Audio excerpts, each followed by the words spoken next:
Hello student, good morning. आज मैं पुनः बीए ऑनर्स पार्ट 3 के स्टूडेंट्स के लिए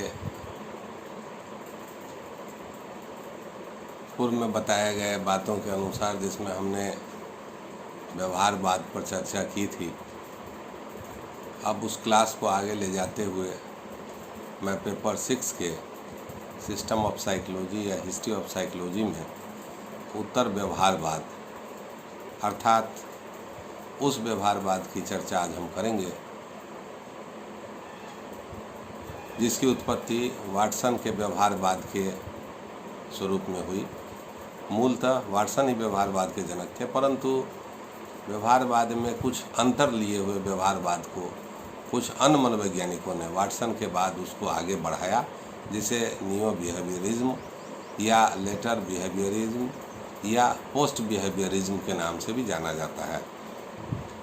इसमें मूलतः 6 मनोवैज्ञानिकों का नाम हम आदर के साथ लेते हैं और उन्हीं 6 के बारे में आज हम चर्चा भी करेंगे, जिसमें मैं उन नामों को बता देना चाहता हूँ। इसके बाद मैं बताऊँगा कि किसके बारे में आज मैं चर्चा करूँगा।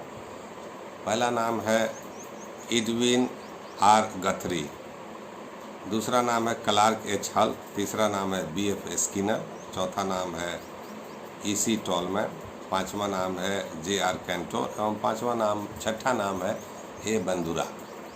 सबसे पहले आज हम लोग एडविन आर गथरी की चर्चा करेंगे कि उनके द्वारा व्यवहारवाद को किस तरह समझा गया और व्यवहारवाद में उन्होंने क्या क्या नयापन के साथ और व्यवहारवाद में उनकी क्या योगदान थे, वह वाटसन से अलग हटके किस किस तरह के कॉन्सेप्ट्स को दिए। अमेरिकन मनोवैज्ञानिक गथरी एक बहुत ही प्रख्यात मनोवैज्ञानिक थे। उन्होंने द साइकोलॉजी ऑफ लर्निंग 1938 ईस्वी में, the psychology of human conflict उसी 1938 ईस्वी में एवं psychology A first course in human behaviour नामक पुस्तक की रचना 1949 ईस्वी में की और इन किताबों के आधार पर व्यवहारवाद के क्षेत्र को काफ़ी व्यापक बनाने की कोशिश की।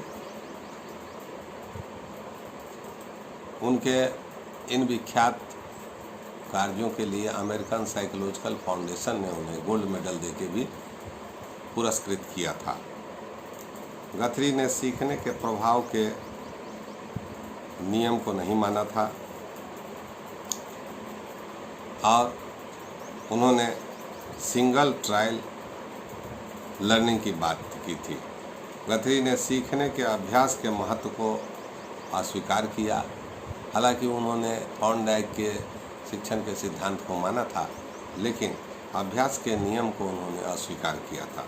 गथरी ने कहा कि स्टिमुलस पैटर्न पहली बार में ही अनुक्रिया के साथ एसोसिएटिव स्ट्रेंथ अर्थात साहचर्यात्मक शक्ति प्राप्त कर लेता है। गति तथा कार्य के बीच संबंध बताते हुए उन्होंने कहा कि गति पेशीय या गैंडुलर रिस्पॉन्स से संबंधित होता है, जबकि एक्ट से तात्पर्य गति के अनुक्रमों से है, जिससे निश्चित परिणाम होते हैं। गथरी ने कहा कि गति का सीखना एक ही प्रयास में होता है, न कि यह बार बार के प्रयासों में होता है।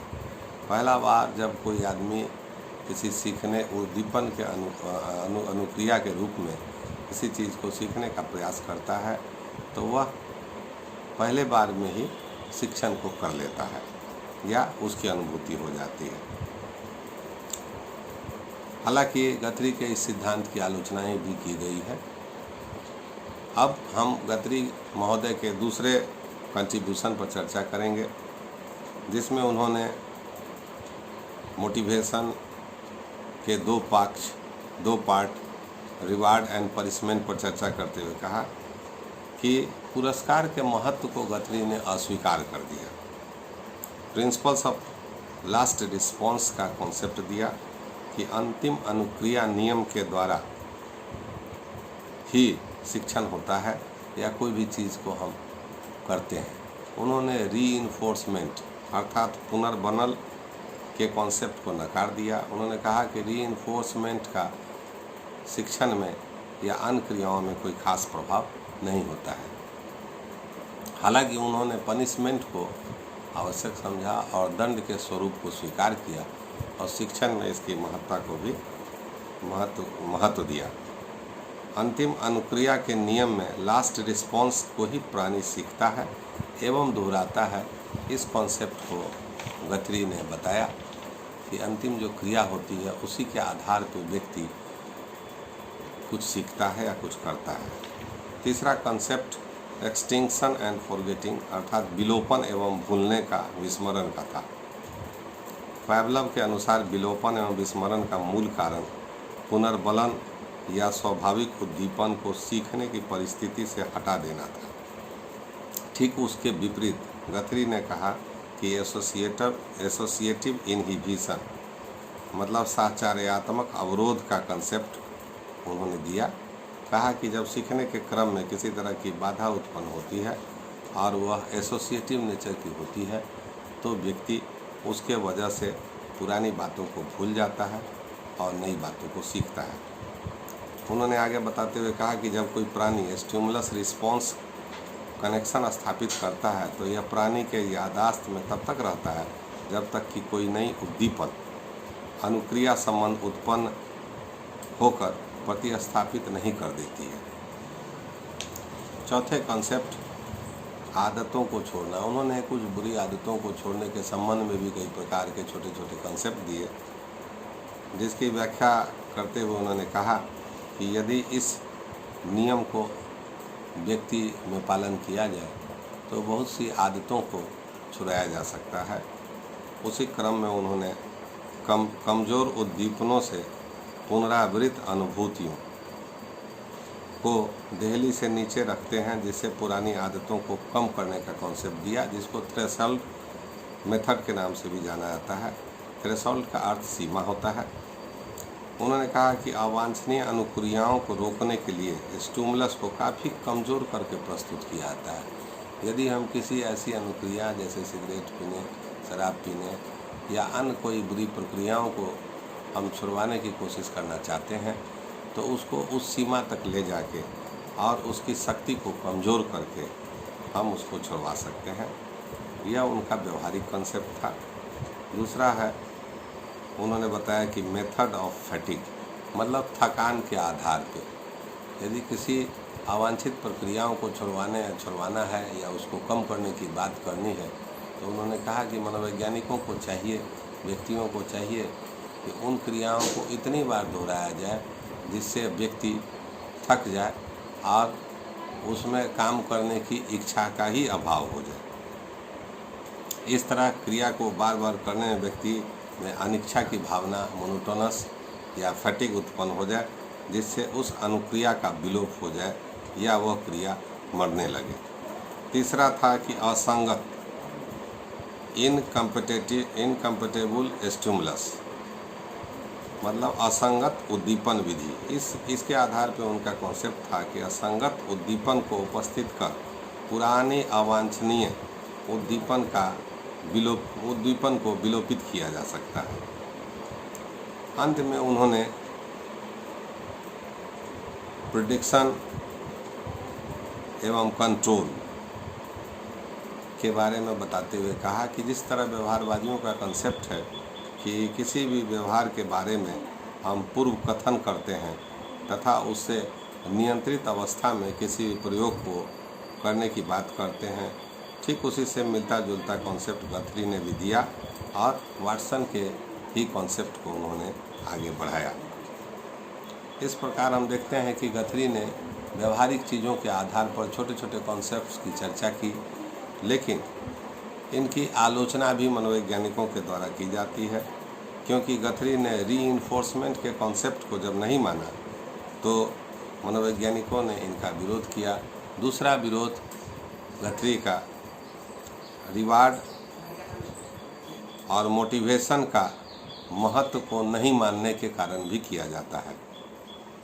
इस तरह गथरी ने भी व्यवहारवाद में छोटे छोटे कॉन्सेप्ट को देकर उस परिस्थिति में, उस काल में जिस समय व्यवहारवाद की उत्पत्ति हुई थी, बहुत से वैसे चीज़ों को व्यवहारिक रूप से देने की कोशिश किया जिससे व्यवहारवाद का स्कूल, व्यवहारवाद का संप्रदाय आगे बढ़ने लगा और वाटसन का ही हाथ मजबूत हुआ। अब हम दूसरे मनोवैज्ञानिक जिन्हें नवव्यवहारवादी क्लार्क एल हल के नाम से जानते हैं, उनकी चर्चा करेंगे कि उनका व्यवहारवाद के संबंध में क्या कॉन्सेप्ट रहा। तो उनका जो पीएचडी का विषय था वो कॉन्सेप्ट फॉर्मेशन पर था और सबसे प्रमुख काम उन्होंने एप्टीट्यूड टेस्टिंग पर विशेष कार्य किया और उन्होंने एप्टीट्यूड टेस्टिंग पर 1928 में एक विख्यात पुस्तक भी लिखी। उनका अन्य काम जो मनोविज्ञान में एक इतिहास के रूप में जाना जाता है और मनोविज्ञान में उनका काफ़ी कंट्रोवर्शन है, उन्होंने हिप्नोसिस या सम्मोहन और ग्रहणशीलता, इन दो विषयों पर उन्होंने काफ़ी अध्ययन किया और व्यवहारवाद को आगे बढ़ाने का काम किया।